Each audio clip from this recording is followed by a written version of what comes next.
말씀의 제목은 하나님 나라를 기다리며입니다. 하나님 나라를 기다리며라는 제목을 가지고 함께 하나님의 말씀 이 시간 잠시 나누도록 하겠습니다. 이제 매일 새벽도 그렇고 매일 밤 이제 제 기도를 할 때 저는 이제 기도하는 패턴들이 있습니다. 물론 이제 정형화된 우리 기도의 방법들이 있죠. 하나님께 감사를 올리고 영광을 돌리고 회개기도 하고 중보하고 또 간구를 올려드리는 그런 기도의 이제 패턴들이 있는데, 저도 이제 저만의 좀 패턴이 있는 것 같습니다.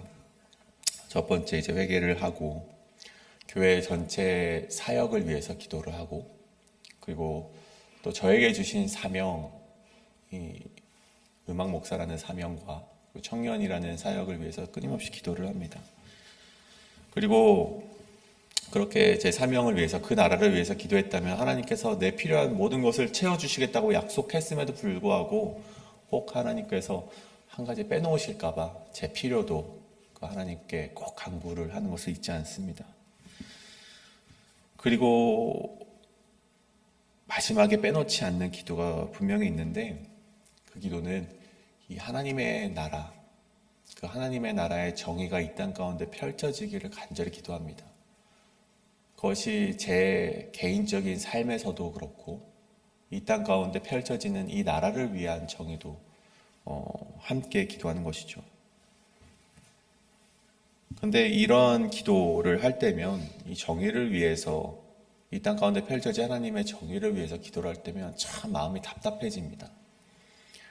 제가 하루 이틀 기도한 것도 아니고 제가 매번 한 20년, 30년 기도하면서 하나님, 왜 저들의 악함을, 악독함을 왜 내버려 두십니까? 라는 그런 기도를 할 때마다 참 그 결과로 보여지지 않으니 참 답답한 것이죠. 하나님의 정의가 실현되지 않는 것처럼 보이고, 왜 여전히 하나님께서는 저들을 내버려 두는 것을 보며 하나님께서 정말 나의 기도를 듣기나 하시는 걸까라는 의문이 들기도 하는 것이죠. 근데 오늘 본문이 바로 그 말씀을 다루고 있습니다. 오늘 우리는 여전히 하나님이 통치하실 그 나라를, 그 하나님의 정의가 이 땅 가운데 펼쳐지기를 기대하며 살아가는 그리스도인들이지만, 그것이 바로 이루어지지 않는 것을 볼 때 우리는 참 낙심을 하기도 한다는 것이죠. 근데 그런 우리에게 예수님께서는 이 두 가지 비유 말씀을 통해서 어떠한 자세로 이 땅을 살아가야 되는지에 대해서 오늘 말씀을 통해서 우리에게 이야기해 주셨다는 것입니다. 오늘 그 예수님의 이야기를 우리 듣고 우리가 이 하나님의 나라를 기다리는 그리스도인으로서 어떻게 살아가야 되는지 함께 나누실 때, 그러한 자세로서 우리 함께 살아가실 수 있는 우리 모든 성도님들 되시길 간절히 소원합니다. 그렇다면 우리 하나님의 나라를 기다리면 첫 번째는 불의한 이 세상 멈추지 않는 기도로 살아가야 한다입니다. 불의한 이 세상 멈추지 않는 기도로 살아가야 한다. 오늘 말씀 2절부터 8절까지는요, 한 과부의 이야기가 나옵니다. 우리가 대강 이야기를 우리가 함께 읽었으니 함께 훑었을 때 가지게 되는 교훈이 있다면, 끈질기게 기도하면 하나님께서 들어주신다 정도의 교훈으로 받아들일 수 있을 것 같습니다. 단편적으로 보자면 그러한 결론이 나올 수도 있겠죠. 그런데 오늘 말씀은요, 이 앞전 말씀, 우리 담임 목사님께서 어제 선포해 주셨던 말씀에서 계속해서 이어지는 말씀으로 우리가 이해되어야만 합니다. 어제 우리 목사님께서 해주신 말씀은 바로 이 하나님의 나라에 대해서 말씀해 주셨죠. 저는 어제 본문 중에서 가장 이제 좀 임팩트가 있었던 구절이 있다면 17장 25절을 보면, 그러나 그가 먼저 많은 고난을 받으며 이 세대에게 버림받아야 할지니라. 이 예수님에게만 온 고난처럼 보이지만 그렇지 않죠. 하나님의 나라를 기다리는 그리스도인들은 먼저 이 고난과 이 목숨도 걸어가며 이 땅을 살아갈 때 하나님의 나라가 그의 삶 가운데 주어진다는 것, 정말 그러한 신앙을 각오한 자임을 우리에게 말씀해 주셨고, 저는 이것이 정말 우리가 그렇게 살아가야 됨을 다시 한번 말씀드리고 싶습니다. 근데 여러분, 우리가 교회를 나오면서 누가 이러한 마음 가운데로 나오겠습니까? 우리의 마음 위로받고 싶고 하나님께 축복받고 싶고 은혜 가운데 가고 싶은 마음이 우리의 마음인데 죽음을 각오하라, 고난을 각오하라는 말씀이 어찌 우리에게 위로가 되고 어찌 우리에게 정말 그 말씀이 축복된 말씀으로 받아들일 수 있겠습니까? 굉장히 이런 말씀을 들을 때 낙심이 되죠. 너에게 고통이 있니? 그것을 너의 십자가로 여기고 살아가라 라는 말씀을 들었을 때 우리의 마음 가운데는 굉장히 큰 낙심이 있다는 것입니다. 그래서 예수님께서 그런 것을 아셨던 것 같습니다. 그래서 1절에 보시면 제자들에게 예수께서 그들에게 항상 기도하고 낙심하지 말아야 할 것을 비유로 말씀하셨다라고 하는 것을 보며 제자들도 그런 말씀을 듣고 굉장히 낙심이 됐던 것 같아요. 그래서 예수님께서 그들에게 이렇게 말씀을 하는 것이죠. 그래서 그 첫 번째 이야기가 바로 과부의 이야기인데 그 이야기는 이제 하나님을 두려워하지 않고 사람을 무시하는 재판장의 소개로부터 시작이 됩니다. 그런 그에게 항소하는 과부는 한 번이 아니라 자주 가서 항변을 하는데 그래서 이 자주 가서라는 헬라어 에르케토는 끊임없이 되풀이하다라는 말로서 우리가 받아들일 수 있습니다. 끊임없이 자주 그를 찾아가서 항변을 하는 것이죠. 집요하게 매달려서 간청을 하는 것입니다. 결국 불의한 재판장도 과부의 집요함과 매달림에 번거로우니까 그 원한을 풀어주게 되었다는 이야기인데 그래서 우리는 이 이야기를 끈질기게 매달리자라고 우리가 교훈을 받아들이는 것 같습니다. 근데 오늘 말씀을 그렇게 이해한다면 여러분 하나님의 나라라는 중요한 포인트를 잃게 됩니다. 여러분 하나님의 나라라는 포인트를 이 말씀 가운데 잃어서는 안 되겠죠.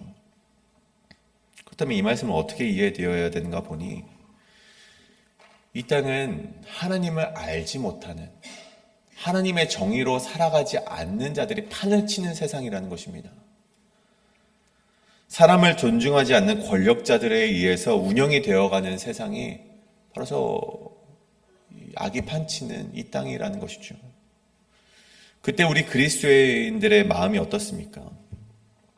하나님의 정의는 살아있는가? 하나님의 나라가 오기는 하는가? 그런 마음 가운데 억울하고 답답한 심정으로 살아가는 과부의 심정으로서 우리가 살아가곤 한다는 것이죠. 근데 여러분 보십시오. 과부가 그저 그런 억울함 속에서 정말 하나님의 정의가 도래하지 않을 것 같다라는 실족함 속에서 이 땅을 살아갑니까? 그냥 넋놓고 살아갑니까? 그렇지 않다는 것입니다.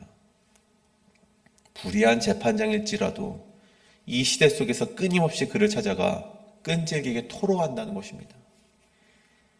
그리고 예수님의 그 모습을 7절에 하나님께 나와 부르짖는 자들이라고 연결을 시켜주셨어요.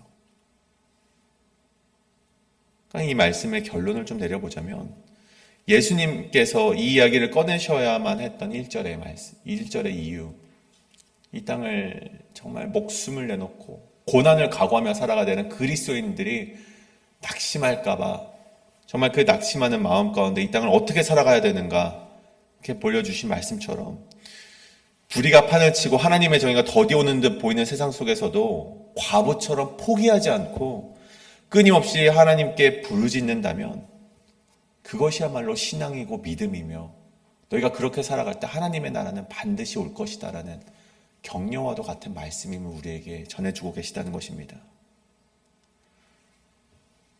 하나님의 나라가 올까 안 올까라는 그런 물음 속에서 그 나라는 반드시 오니 너희는 이 부르짖는 자를 끈질기게 지켜내라 라는 예수님의 말씀인 것이죠.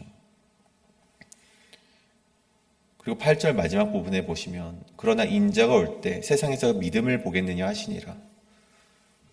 이 말씀은 내가 믿음을 볼 것 같냐라고 해석이 될 수 있겠지만 그렇지 않죠. 이 말씀의 의미는 원어를 보게 되면 더 명확해지는데 이 믿음을 보겠느냐 할 때 그 믿음 앞에 이 헬라어에는 정관사가 붙었습니다. 정관사가 붙으면 어떻게 됩니까? 그 믿음이라는 표현이 되죠. 그 믿음을 내가 볼 수 있겠느냐? 그 믿음을 내가 찾아낼 수 있겠느냐? 다시 말해서 너희가 그 믿음으로 살아갈 수 있겠느냐라는 예수님의 말씀인 것입니다. 그러니까 너희가 그 믿음으로 살아가길 바란다라는 예수님의 당부인 것이죠. 이 시대를 살아가면서 말씀대로 살아가려고 하지만 그리스도인으로서 내일이라도 하나님의 나라를 도래할 것을 믿으며 살아가지만 그렇지 않은 이 세상에 돌아가는 실정을 볼 때 때로는 우리가 낙담이 되고 때때로는 이 믿음을 포기해버리고 싶은 마음까지도 있습니다. 하지만 예수님께서 말씀하셨듯이 하나님의 나라는 반드시 올 것이고 하나님의 정의로서 이 땅 가운데 불의는 심판받을 것이고 밤낮 부르짖는 자들의 원한은 분명히 풀리게 될 것을 우리에게 말씀하셨습니다. 여러분, 이 땅 가운데 살아가실 때 우리가 아무리 지금 이 현실이 억울하고 답답하고 정말 하나님의 나라의 정의가 임하지 않는 것처럼 보일지라도 이 자리를 지켜내시는 여러분 되시길 간절히 소원합니다. 끈질기게 이 자리를 사수하시고 끈질기게 이 자리를 고수하실 때 반드시 하나님 나라는 올 것이고 여러분의 억울함이 풀릴 줄 믿습니다. 그러기 위해서 이 자리를 지켜내시는 여러분 되시길 간절히 소원합니다. 이것이 바로 불의한 이 세상 멈추지 않는 기도로 살아가라입니다. 그렇다면 두 번째 말씀은 잘못된 열심에서 벗어나야 한다는 것입니다. 잘못된 열심에서 벗어나라. 예수님께서 이어서 두 번째 비유를 시작하는데 이 세리와 이 바리새인의 기도를 시작하시죠. 기도에 대한 이야기를 시작하시죠. 근데 비유라고 말씀하셨지만 저는 이것을 실제 이야기를 풍자하는 이야기로 생각을 합니다.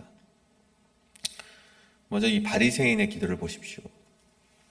바리새인이 정말 하나님께 감사의 기도를 올립니다. 11절을 보시면 하나님, 내가 무엇하게 하심에 감사합니다. 내가 토색하지 아니하게 하시고 불의하지 않게 하시고 저 세리와 같지 않게 하심에 감사를 드립니다라는 이 기도를 올리는 것을 보게 됩니다. 여러분, 감사의 기도가 물론 나쁜 것은 아니죠. 근데 여러분이 이 기도를 보시면 우리가 느껴지는 것이 바리새인이 정말 감사를 하고 있구나라고 느껴지십니까? 자랑처럼 저는 들립니다. 내가 저 세리와 같지 않음을 자랑합니다. 하나님. 자랑에 가깝죠. 여러분, 바리새인들이 누구입니까? 이 히브리어 파라시라는 단어로부터 파생된 이 바리새인이라는 말은 분리된 사람, 구별된 사람을 뜻하는 말이죠. 그들이 그 말 뜻에처럼 경건하게 살아가고자, 구별되게 살아가고자 열심히 부단히 노력하는 사람들이 바로 바리새인들이었습니다. 바벨론 포로로 이스라엘이 잡혀가고 심판을 받은 이유가 율법을 온전히 지키지 못했기 때문에 우리가 하나님으로부터 심판을 받았다라고 생각을 해서 그들이 이제는 하나님의 율법을 열심히 지켜보자라고 다짐을 하고 그 율법주의자들로 율법에 정말 그 말씀을 온전히 지키고자 노력했던 자들로 살아가려 했던 자들이 바로 바리새인이라는 것이죠. 그래서 이들이 토색, 힘으로 남의 것을 빼앗지 않는 것, 불의를 행하지 않는 것, 간음하지 않는 것, 세리처럼 동족을 배신하며 로마를 위해 세금을 걷지 않는 행동을 하게 하심에 감사드립니다라고 그들이 기도를 올렸던 것도 우리는 율법을 열심히 지키는 자들이기 때문이다라는 그런 자신들의 정의가 그 속에 녹여져 있는 기도였다는 것이죠. 근데 여러분 보십시오. 그들의 열심을 보십시오. 헬라어 단어에서 이 열심이라는 단어로 사용되는 단어가 젤로스라는 단어가 사용이 됩니다. 이 젤로스는요, 열심, 열정, 열의라는 단어의 뜻을 가지게 됩니다. 그래서 이 고린도후서 7장 11절에 보면 너희가 얼마나 하나님을 향하여 열심히 있게 하는가 라는 단어를 문장을 볼 때도 이 젤로스라는 단어가 사용이 됩니다. 열심. 하나님을 향해서 얼마나 너희가 열정이 있느냐. 그런데 이 단어요, 이 젤로스라는 단어에는요, 또 다른 정의가 있습니다. 이 헬라어 젤로스에는요, 시기와 질투와 경쟁심이라는 단어의 뜻도 함께 가지고 있다는 것입니다. 갈라디아서 5장 20절에서 바울이 육체의 일을 설명할 때 여러 가지를 말하면서 시기와 질투에 대해서 말을 하는데 이 시기와 질투에 사용된 단어가 똑같이 젤로스라는 단어가 사용이 됩니다. 그러면 이처럼 열심이라는 단어, 젤로스라는 단어는요, 열정과 열이라는 단어가 그런 뜻을 가지고 있기도 하지만 시기와 질투, 경쟁심의 단어의 뜻도 가지고 있다는 것입니다. 여러분, 바리새인을 보십시오. 굉장한 열심으로 살아갑니다. 율법에 대한 열심으로 살아가지만 그 열심은 무엇입니까? 나는 세리와 다른 열심으로 살아간다. 나는 저 세리와 다르게 율법에 열심히 있게 살아간다. 난 경건에 열심히 살아간다. 난 토색하는 자들과 다르다. 나는 저들과 다르다는 비교의 의미로, 경쟁의 의미로, 저들과는 다르다는 의미로 사용된 것이 바로 이 젤로스라는 것입니다. 그런데 오늘 말씀을 보십시오. 예수님께서 말씀하시는 바가 무엇입니까? 그런 열심으로 살아가서는 결코 하나님의 의에 다다르지 못한다는 것입니다. 이 땅을 살아갈 때 하나님으로부터 인정받는 기도는 그러한 것이 아니라는 예수님의 말씀인 것이죠. 하나님의 의롭다 여김을 받는 기도가 무엇입니까? 비록 말씀을 지키며 살아가지 못한 인생이었다 할지라도 13절에 하나님이 불쌍히 여기소서 나는 죄인이로 소이다라며 감히 하늘도 바라보지 못하며 멀찌감치 서서 뜰에서도 기도하지 못하고 밖에서 멀찌감치 서서 회개하는 자에게 주어지는 것이 바로 하나님 앞에 의로운 인생이라는 것입니다. 그러면 저는 좀 더 나아가서 이 비유의 이야기를 우리에게 돌려보기를 원합니다. 혹 나는 정의롭게 살아가는데 하나님 왜 이 땅 가운데 불의를 심판하지 않으십니까? 우리가 때로는 이러한 기도를 올리기도 합니다. 하나님 왜 저들의 불의를 왜 두고 보십니까?